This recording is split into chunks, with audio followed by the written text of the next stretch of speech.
Pemerintah memberikan bantuan sosial sebesar 13,2 juta rupiah kepada keluarga yang memiliki kartu keluarga dengan kriteria yang ditentukan pada kebijakan-kebijakan baru bagi keluarga penerima manfaat.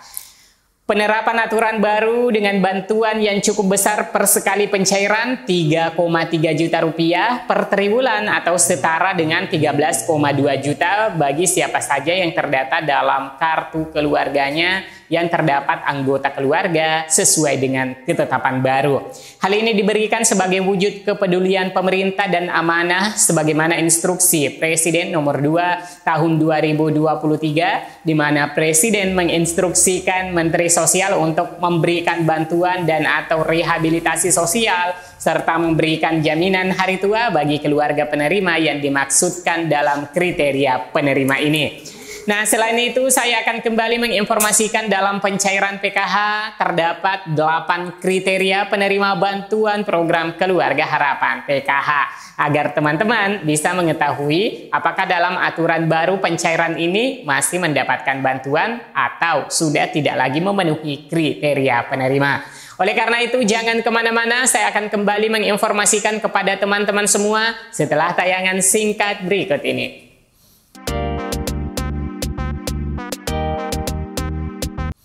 Assalamualaikum warahmatullahi wabarakatuh. Semoga di bulan Agustus ini membawa kebaikan-kebaikan. Amin ya rabbal alamin. Dalam bulan Agustus ini pencairan bantuan PKH dan BPNT telah dilakukan, di mana data dalam kartu keluarga itu telah dievaluasi, diverifikasi, dan divalidasi.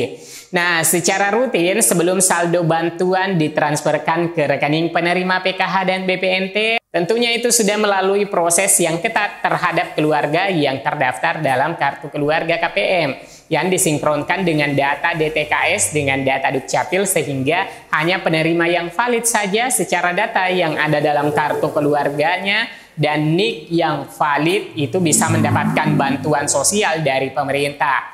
Nah, dalam pencairan PKH ini itu sudah ditetapkan 8 kriteria atau kategori yang ada dalam kartu keluarga yang memiliki NIK akan mendapatkan bantuan sosial. Syarat ini mutlak harus dimiliki oleh KPM ya teman-teman, dan sedikitnya harus memiliki satu kriteria atau kategori dalam kartu keluarganya. Yaitu kategorinya yang pertama ibu hamil yang terhitung hanya kehamilan pertama dan kedua. Kemudian yang kedua, balita atau anak prasekolah berusia di bawah 6 tahun dan hanya berlaku untuk anak ke-1 dan kedua. Selanjutnya untuk kriteria ketiga dan keempat serta kelima adalah anak sekolah SD, SMP, dan SMA. Kemudian kriteria yang keenam lansia di atas 60 tahun dan kriteria ketujuh adalah disabilitas berat. Dan yang terbaru sesuai dengan aturan penetapan penerima bansos adalah kriteria keluarga korban pelanggaran HAM berat. Nah, khususnya untuk kategori terakhir atau kategori yang ke-8 ini adalah merupakan penerima bantuan sosial prioritas atau diberikan hak istimewa oleh pemerintah untuk mendapatkan program bantuan yang diberikan meliputi hak atas kesehatan, sandang pangan yang layak, ekonomi, pendidikan, dan perumahan. Nah, teman-teman, siapa sajakah yang ada dalam kartu keluarganya yang tervalidasi sebagai penerima bansos prioritas ini? Nah, bagi keluarga penerima, ini adalah salah satu korban dari 12 peristiwa pelanggaran HAM. Presiden menginstruksikan Menteri Sosial untuk memberikan bantuan dan atau rehabilitasi sosial serta memberikan jaminan hari tua bagi korban atau ahli warisnya dan korban terdampak yang berusia lanjut. Salah satu bentuk bansos yang diterima adalah jaminan sosial melalui program Keluarga Harapan PKH. Masing-masing penerima manfaat akan mendapatkan sebesar Rp900.000 per bulan dan bantuan sembako senilai Rp200.000 per bulannya. Bantuan itu diterima 3 bulan sekali, sehingga KPM yang terdata dalam kartu keluarganya sebagai korban pelanggaran HAM berat akan mencairkan bantuan sosial berupa PKH dan BPNT dengan total terima Rp1.100.000 per bulan dicairkan per 3 bulan sekali sebesar Rp3.300.000. Dan dalam setahunnya dicairkan 4 kali penyaluran per triwulan, sehingga total bantuan setahunnya adalah 13,2 juta rupiah. Pemerintah memberikan bantuan prioritas kepada korban dan keluarga korban 12 pelanggaran HAM berat melalui jalur penyelesaian non-yudisial. Program pemulihan itu terdiri dari sektor kesehatan, beasiswa, pendidikan, bantuan sosial, serta kesempatan kerja. Beragam program pemulihan bagi korban pelanggaran HAM berat melibatkan 19 kementerian dan lembaga negara. Kementerian Kesehatan misalnya memberikan program jaminan kesehatan prioritas bagi korban. Kementerian Kesehatan akan memberikan kartu Indonesia Sehat prioritas, bisa berobat gratis di rumah sakit seluruh Indonesia. Kemudian Kementerian Pendidikan, Kebudayaan, Riset, dan Teknologi bakal memberikan beasiswa bagi keluarga korban dari tingkat sekolah dasar SD sampai ke perguruan tinggi. Dan Kementerian Pertanian bakal memberikan bantuan sapi maupun traktor, sedangkan Kementerian Luar Negeri dan Kementerian Hukum dan HAM akan memberikan kemudahan bagi eksil untuk ke Indonesia. Ketua Tim Pelaksana Rekomendasi Penyelesaian Non-Yudisial Pelanggaran HAM berat Letjen Teguh Pujo Rumekso merinci jaminan kesehatan prioritas memungkinkan korban dan keluarga korban untuk mendapatkan layanan kesehatan di seluruh rumah sakit pemerintah.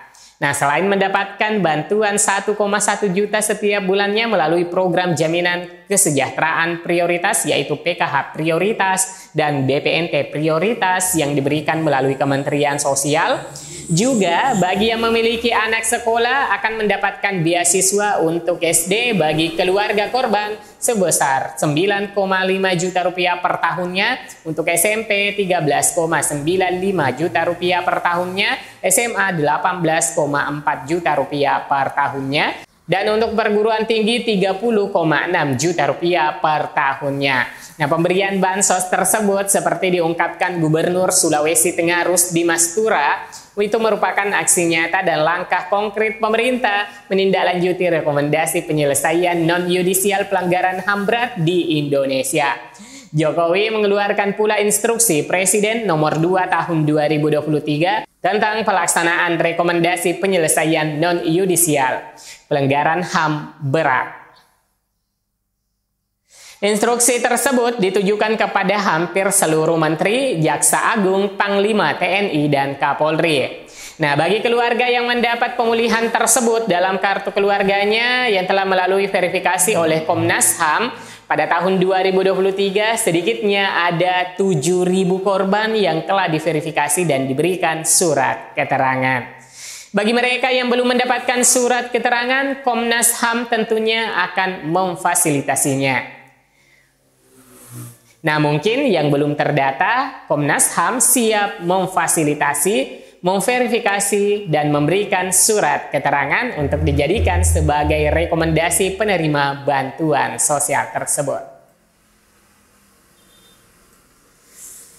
Nah, teman-teman, adapun jenis korban pelanggaran HAM berat yang menerima bansos ini dilansir dari laman hukum online. Presiden Joko Widodo mengakui 12 pelanggaran HAM berat telah terjadi di berbagai peristiwa di Indonesia. Pemerintah akan berupaya memulihkan hak korban secara adil dan bijaksana tanpa menegasikan penyelesaian yudisial. Nah, demikian ya teman-teman informasi mengenai penerima bantuan PKH BPNT yang terdata dan terverifikasi dalam kartu keluarganya yang mendapatkan bantuan PKH dan BPNT 3,3 juta rupiah per tahapnya atau 13,2 juta rupiah per tahunnya. Semoga informasinya bermanfaat. Sampai jumpa di video selanjutnya. Wassalamualaikum warahmatullahi wabarakatuh.